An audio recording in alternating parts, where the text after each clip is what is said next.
Morning class. Good morning class. बेटा अब आज हम करेंगे भूखा त्रास हरो। इस पाठ के प्रश्न उत्तर करना है हमको। हमने कविता पूरी हो गई हमारी, मैंने आपको एक्सप्लेन भी कर दी है कविता ठीक से, और इसके पद्यांश और उनका संदर्भ, प्रसंग और व्याख्या भी मैं आपको लिखवाऊंगी आगे आने वाली क्लास में, क्योंकि ये इम्पॉर्टेंट है चैप्टर आपके लिए। और एनुअल में इसके पद्यांश और संदर्भ, प्रसंग, व्याख्या आने वाला है। मतलब बहुत सारे चैप्टर्स हमने करे हैं कविताएं, पर ये वाला इम्पॉर्टेंट है, इसलिए मैं अभी आपको इसके भी पद्यांश और व्याख्या वगैरह सब करवा दूंगी। अभी आप फर्स्ट क्वेश्चन लिखिए इसका। लघुत्तरी में 3 क्वेश्चन है। कवि का भोगी भूप से क्या आशय है? कवि का भोगी भूप से क्या आशय है? लघुत्तरी का पहला प्रश्न है, आप उत्तर लिखिए। कविता भूखा त्रास हरो। कविता भूखा त्रास हरो। भूखा त्रास हरो को आप इन्वर्टेड कॉमर्स में कॉमा में लिखिएगा। कविता भूखा त्रास हरो में कवि ने राजाओं से भी अधिक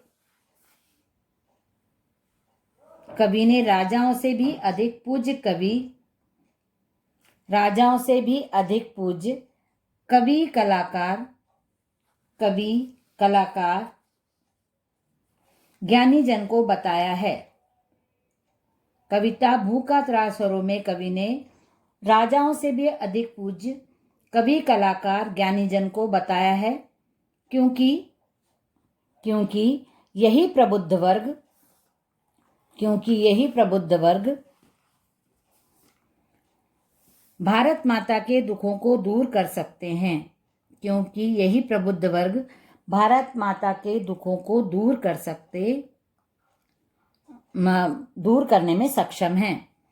दूसरा प्रश्न है, कविता में नर समाज का उल्लेख किस रूप में हुआ है? कविता में नर समाज का उल्लेख किस रूप में हुआ है?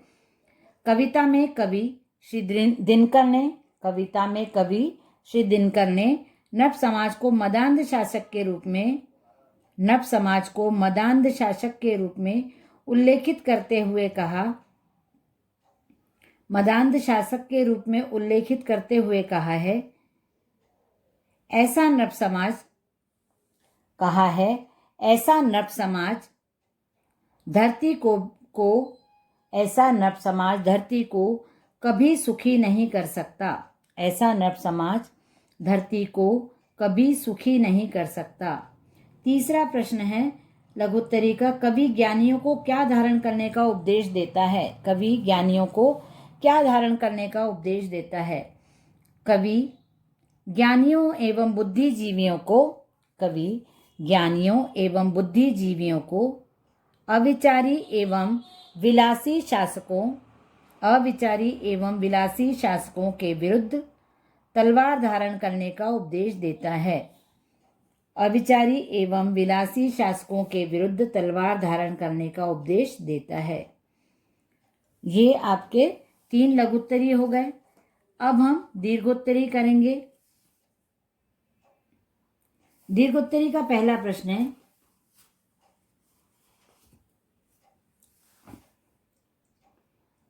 कवि का भोगी भूप से क्या आशय है? कवि का भोगी भूप से क्या आशय है? कविता में कवि का भोगी भूप से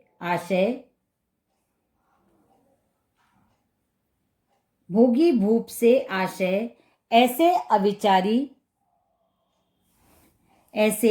अविचारी विलासी और मदान्ध शासक भोगी भूप से आशय ऐसे अविचारी मदान्ध और विलासी शासक से है, जो अपने अभिमानवश सत्ता का दुरुपयोग करते हैं। समाज एवं प्रजा के हित का उन्हें कोई ध्यान नहीं रहता। ऐसे शासक अपनी ताकत का दुरुपयोग करके सत्ता को सुरक्षित करते हैं। ऐसे शासक अपनी ताकत का दुरुपयोग करके सत्ता को सुरक्षित करते हैं। दूसरा प्रश्न है, कवि ने अविचारी नभ समाज के साथ कैसा व्यवहार करने के लिए प्रेरित किया है? कवि ने अविचारी नभ समाज के साथ कैसा व्यवहार करने के लिए प्रेरित किया है? कविता में कवि ने अविचारी नभ समाज के साथ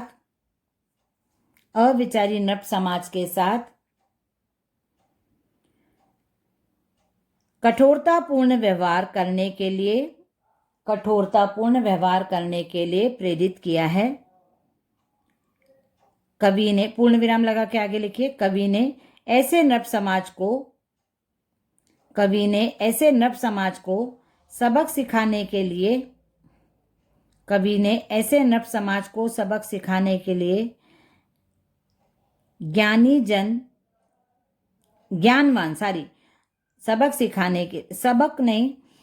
ऐसे लिखो, कवि ने ऐसे नभ समाज को दंडित करने के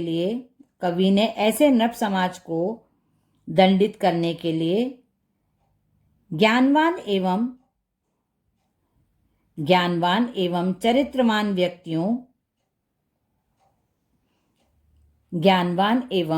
चरित्रवान व्यक्तियों को समाज के हित के लिए तलवार उठाने के लिए प्रेरित किया है। तीसरा क्वेश्चन है, आग में पड़ी धरती से कवि का क्या तात्पर्य है? आग में पड़ी धरती से कवि का तात्पर्य चारों ओर फैली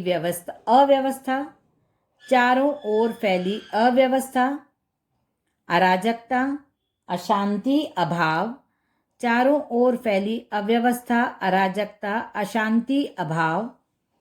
असुरक्षा एवं अमानवता का फैलता दूषित वातावरण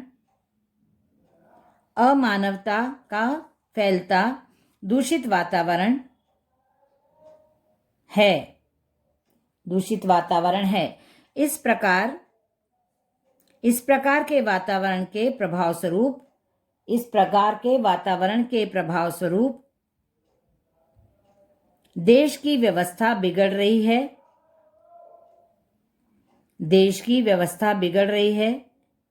कवि के अनुसार देश में आशावादी एवं शांति का वातावरण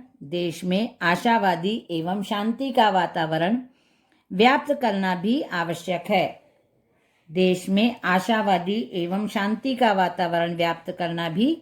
आवश्यक है।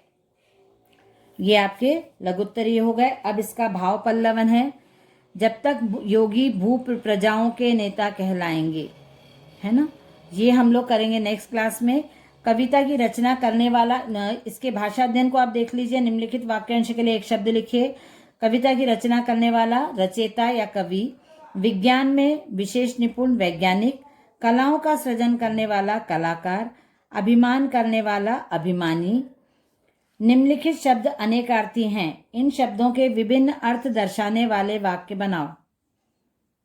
कनक का धतूरा होगा, धतूरा, और सोना या स्वर्ण। सोना मतलब, कनक का मतलब स्लीपिंग नहीं होता है, सोना, स्वर्ण, धतूरा और स्वर्ण। पद का पदवी और पैर या ओहदा और पैर।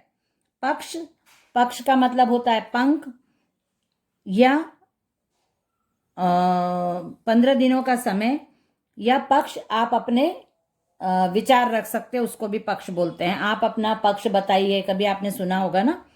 विधि मतलब होता है कानून और तरीका।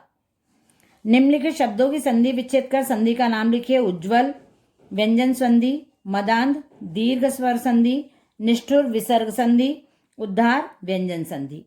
ये पूरा चैप्टर हो गया हमारा। सिर्फ इसका भाव पल्लवन रह गया है, तो भाव पल्लवन हम आगे नेक्स्ट क्लास में कंप्लीट करेंगे। ओके, तो ये आपका हो गया, और आप इसको कॉपी को कंप्लीट कर लीजिए।